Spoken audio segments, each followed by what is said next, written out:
Oui, bonjour à tous. Donc, je suis François Balestréry, je travaille à l'ASN DEP, donc la direction des équipements sous pression à Dijon. Donc, je vais vous présenter le regard de l'ASN sur le futur dossier cuve, donc VD4 1300. Donc, voici ma présentation. Donc, quelques rappels sur le référentiel de sûreté, puis après deux planches sur le calendrier d'instruction. Donc vis-à-vis du référentiel de sûreté, donc quelques rappels sur la caractéristique de la cuve. Vous avez un schéma à droite. Bon, c'est une cuve 900, mais une cuve 1300 n'est pas très différente, hein, sauf qu'il y a 4 boucles. Donc la cuve est un équipement non remplaçable. La défaillance n'est pas postulée dans la démonstration de sûreté. Et il y a une zone qui est spécifique, qui s'appelle la zone de cœur, qui est la zone justement soumise à l'irradiation avec de fortes fluences. Donc cette irradiation induit un vieillissement, donc un vieillissement sous irradiation, et donc une modification des propriétés matériaux, notamment un matériau qui va tendance à devenir plus fragile. Et dans le cadre des cuves du palier 1300, il y a quelques défauts de fabrication en zone de cœur, donc qu'on appelle des DSR. Ce sont sur des cuves qui n'ont pas pu bénéficier des améliorations de fabrication suite au Rex 900, puisqu'en fait les fabrications étaient déjà lancées à l'époque. Donc sur le palier 1300, on a encore des DSR, mais c'est plus limité que sur le palier 900. Donc la rupture est non postulée dans la démonstration de sûreté. Ça veut donc dire qu'on n'a aucune disposition raisonnable de limitation des conséquences de la rupture. Donc ça appelle la mise en place de dispositions particulièrement exigeantes en matière de conception, de fabrication, de suivi en service, visant à prévenir la rupture. Donc j'ai 3 points. Donc d'abord l'analyse des modes de défaillance pertinents, le choix et l'utilisation des matériaux, la détermination des sollicitations, la vérification du respect de critères permettant de prévenir les risques de rupture. Le deuxième point, c'est le recours à des procédés de fabrication et de contrôle spécifiques. Et le troisième point, c'est un suivi en service tel qu'il a été prescrit par l'arrêté d'exploitation, donc du 10 novembre 1999. Les deux premiers points, je crois que ce sont des extraits du guide 22 de la SN sur la démarche prudente exigée dans le cadre de l'exclusion de rupture.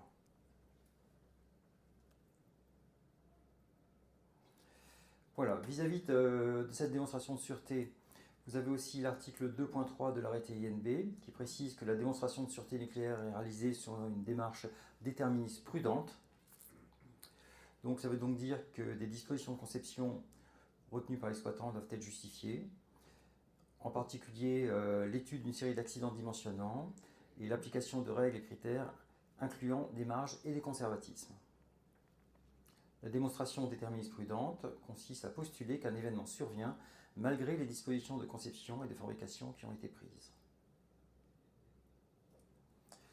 Donc si on applique cette démarche au cuve 1300, le principe c'est que pour chaque défaut, quelle que soit sa probabilité d'occurrence, on va vérifier l'absence d'amorçage soumis au transitoire pénalisant de la catégorie, le plus pénalisant de la catégorie.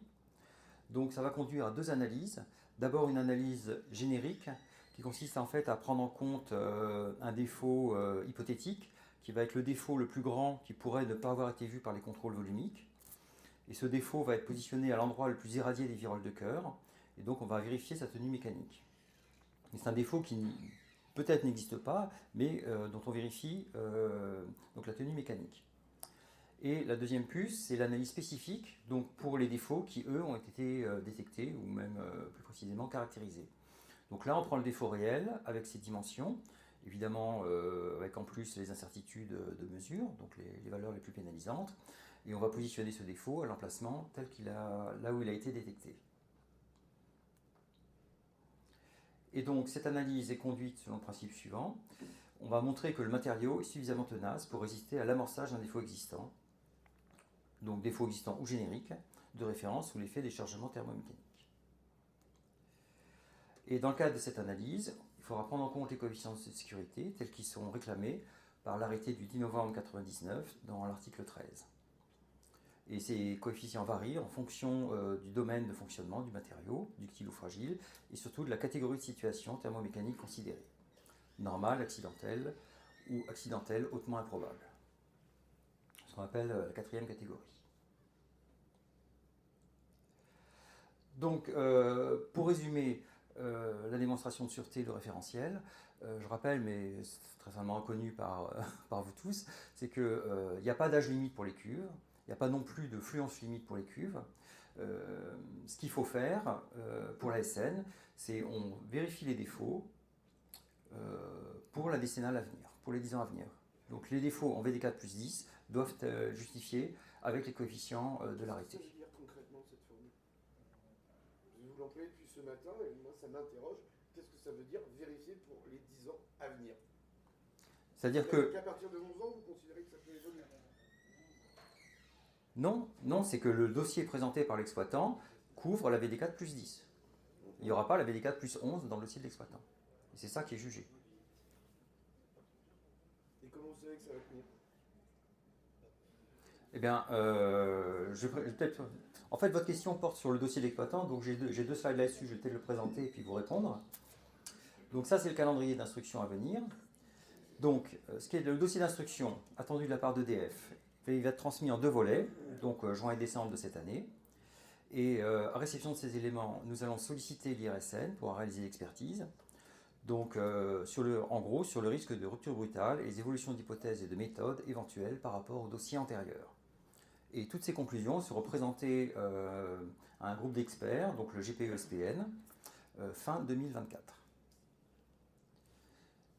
Donc, qu'est-ce qu'il va y avoir dans ce dossier? Je pense que ça répond peut-être à votre question. D'abord, est-ce qu'il va y avoir de nouvelles hypothèses? A priori, non. On n'attend pas de grands changements par rapport au dossier précédent qui a été analysé lors de 3 GP en 2018, 2019, 2020, c'est-à-dire le dossier CUV 900. Donc on va être vraiment dans la continuité du dossier du palier 900. Il va y avoir bien évidemment dans ce dossier une nouvelle évaluation de l'affluence, donc à l'échéance VD4 plus 10. Donc ça va être expertisé par l'IRSN. Et notamment une grande nouveauté, c'est le déploiement des grappes Hafnium, qui vise à limiter l'affluence reçue par la cuve. Donc ça, c'est une modification qui va être mise en place à partir de la VD4 sur le palier 1300. Donc ça conduit évidemment à ce que l'affluence en VD4 plus 10 va être un peu minorée. Donc on aura des taux de combustion plus faibles? Non, non. D'accord. Les grappes Hafnium, c'est comme si ça faisait un effet écran vis-à-vis de la paroi de la cuve. L'affluence reçue par la cuve va être plus faible. Ah oui, d'accord, c'est autour des assemblages. Voilà, en périphérie. Un autre aspect du dossier, ce sera bien évidemment la prise en compte du dossier des situations à l'état VD4, puisqu'il va y avoir des modifications, puisqu'on est dans un nouvel état pour la décennale à venir. Donc avec une analyse d'exhaustivité, et éventuellement, ça peut-être EDF pourra compléter, si une valorisation éventuelle de nouveaux outils en thermohydraulique. Une fois qu'on a fait ça, on arrive à l'évaluation des propriétés mécaniques de ténacité de la cuve à l'état irradié, donc avec des 4 plus 10.